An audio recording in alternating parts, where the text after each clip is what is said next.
Revise कीजिए 9.12 enzymes को। बताइए क्या ऑलमोस्ट सारे एंजाइम्स प्रोटीन्स होते हैं?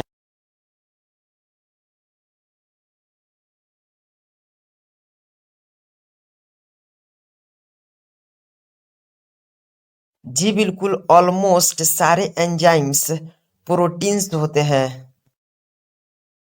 बताइए क्या कुछ न्यूक्लिक एसिड्स एंजाइम्स की तरह बिहेव कर सकते हैं?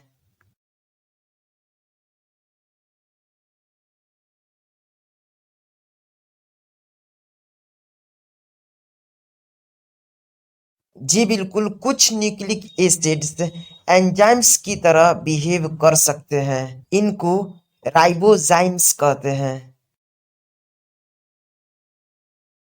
क्या एंजाइम्स में प्रोटीन्स के जैसे ही प्राइमरी स्ट्रक्चर्स होते हैं? यानी कि क्या एंजाइम्स में प्रोटीन्स के जैसे ही amino acid sequence of protein होते हैं?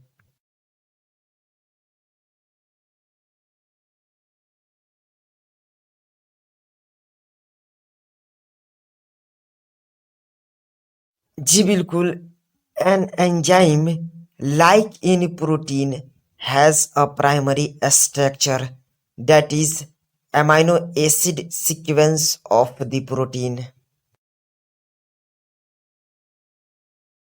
क्या प्रोटीन्स के जैसे ही एंजाइम के पास सेकेंडरी और टर्सरी स्ट्रक्चर होते हैं?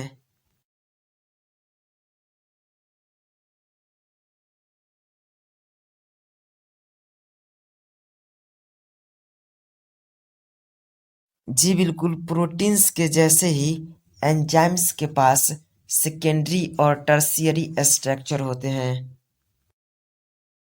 जब आप टर्शियरी स्ट्रक्चर को देखिएगा, you will notice that the backbone of the protein chain folds हो जाते हैं अपॉन इटसेल्फ, द चैन क्रिस crosses itself and hence many crevices और पॉकेट्स आर मेड। और इन्हीं पॉकेट्स में से एक एक्टिव साइट होता है। बताइए एक्टिव साइट ऑफ एंजाइम क्या होता है?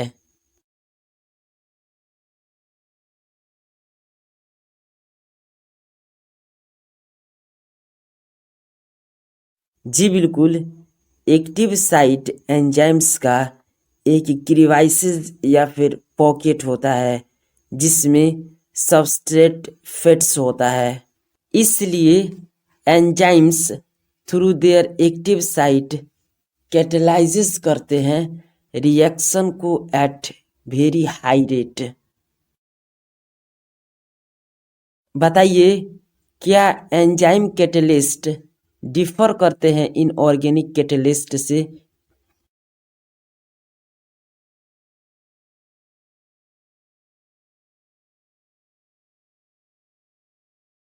जी बिल्कुल, एंजाइम कैटेलिस्ट डिफर करते हैं इनऑर्गेनिक कैटेलिस्ट से इन मेनी वेज, लेकिन वन मेजर डिफरेंस यह है कि इनऑर्गेनिक कैटेलिस्ट इफिशिएंटली वर्क करते हैं at high temperature and high pressure, जबकि एंजाइम्स डैमेज्ड हो जाते हैं एट हाई टेम्परेचर्स से above 40 degree Celsius.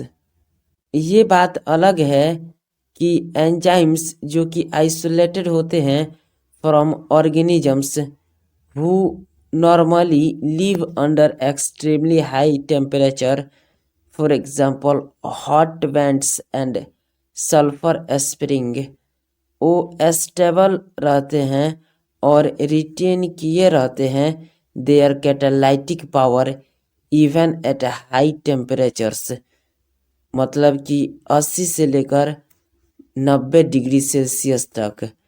Thermal stability इसलिए एक इम्पोर्टेंट क्वालिटी है ऐसे एंजाइम्स का जो कि आइसोलेटेड होते हैं फ्रॉम थर्मोफिलिक ऑर्गेनिजम्स। बताइए कितने डिग्री सेल्सियस पर एंजाइम्स डिग्रेड होते हैं?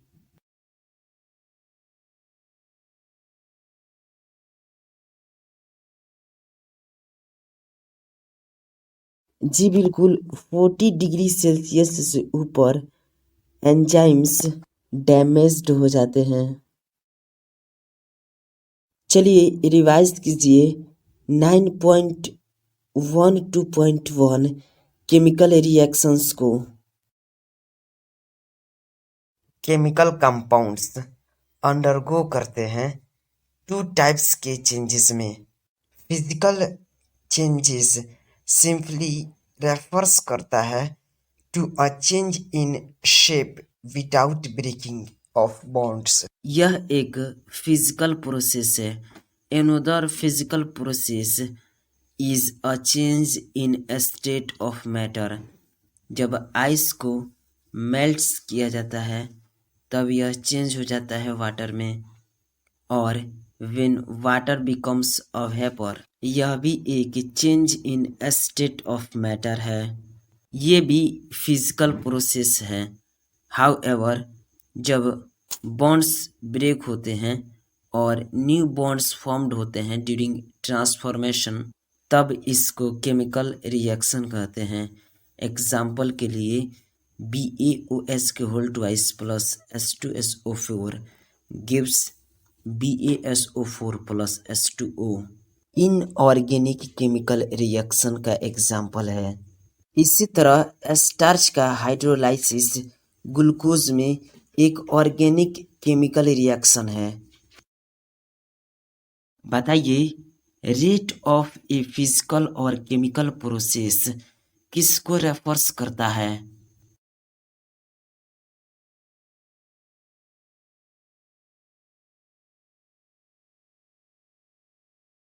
जी बिल्कुल, रेट ऑफ ए फिजिकल और केमिकल प्रोसेस रेफर्स करता है to the amount of product formed per unit time. बताइए इसको किस तरह एक्सप्रेस्ड किया जा सकता है?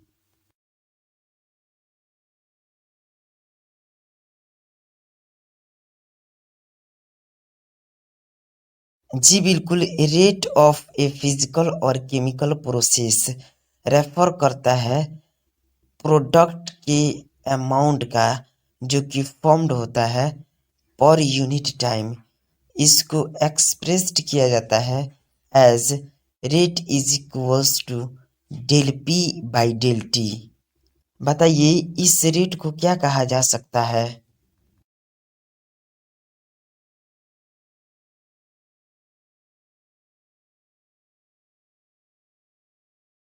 जी बिल्कुल, रेट को कहा जा सकता है velocity if the direction is specified. बताइए क्या फिजिकल और केमिकल प्रोसेसेस का रेट इन्फ्लुएंस्ड होता है by temperature among other factors?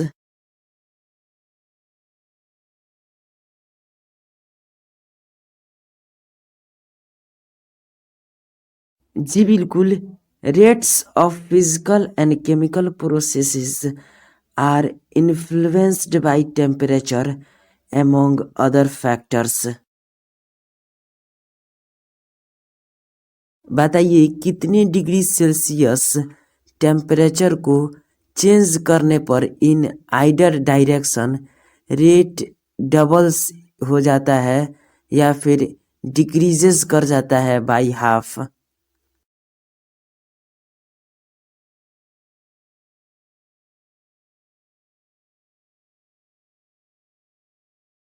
जी बिल्कुल, जनरल रूल ऑफ थंब यह है कि रेट डबल्स हो जाता है और डिक्रीजेस कर जाता है by half for every 10 degree Celsius change in either direction.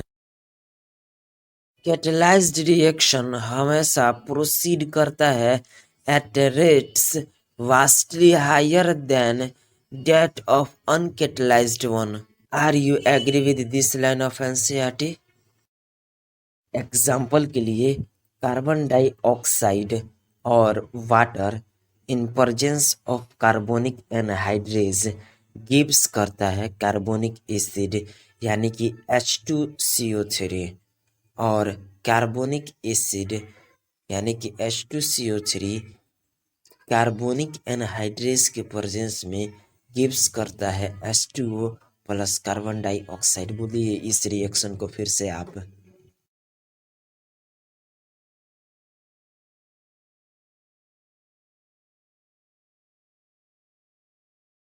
जी बिल्कुल, कार्बन डाइऑक्साइड यानी कि CO2 प्लस वाटर यानी कि जल इन presence of carbonic anhydrase gives करता है कार्बोनिक एसिड यानी कि H2CO3 और H2CO3 यानी कि कार्बोनिक एसिड गिव्स करता है इन presence of carbonic anhydrase carbon dioxide plus water.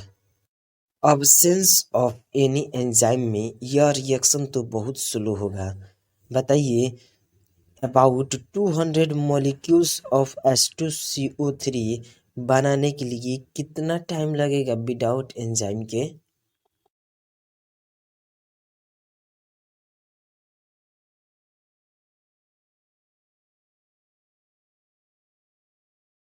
जी बिल्कुल, बिना एंजाइम के यह रिएक्शन बहुत ही स्लो होगा। With about 200 molecules of H2CO3 formed होगा इन एन आवर, मतलब 1 घंटा में 200 मॉलिक्यूल्स ऑफ H2CO3 फॉर्म होगा।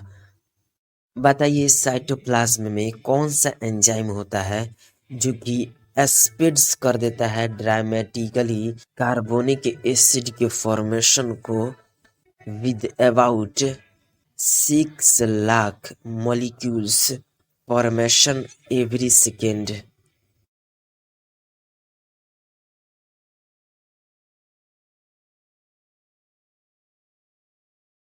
जी बिल्कुल, साइटोप्लाज्म में कार्बोनिक एनहाइड्रेज होता है जो कि रिएक्शन को स्पीड अप कर देता है dramatically with about 6 lakh molecules being formed every second.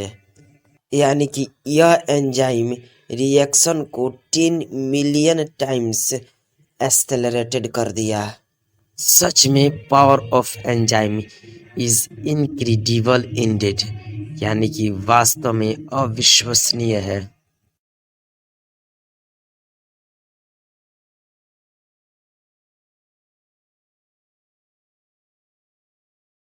There are thousands of types of enzymes, each catalyzing a unique chemical or metabolic reaction.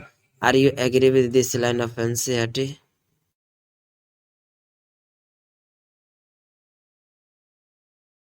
जी बिल्कुल, thousands of types of enzymes होते हैं। each enzymes catalyse करते हैं एक unique chemical या फिर metabolic reaction को। बताइए, मेटाबॉलिक पाथवे किसको कहा जाता है?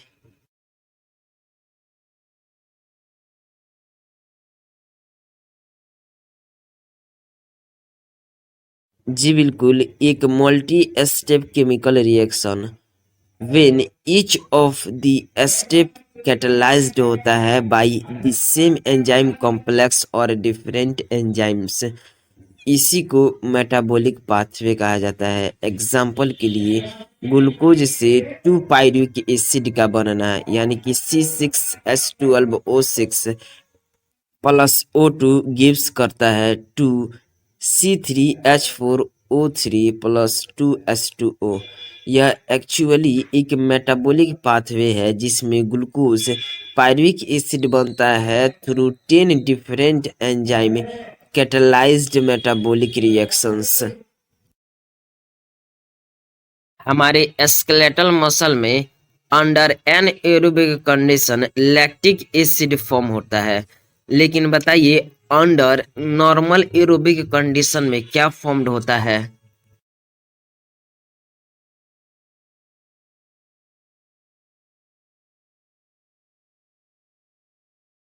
जी बिल्कुल, हमारे स्केलेटल मसल में under anaerobic conditions lactic acid formed होता है, लेकिन under normal aerobic condition pyruvic acid formed होता है। ईस्ट में during fermentation same pathway leads करता है to the production of ethanol यानी कि अल्कोहल। इसलिए क्या हम कह सकते हैं in different condition different products are possible.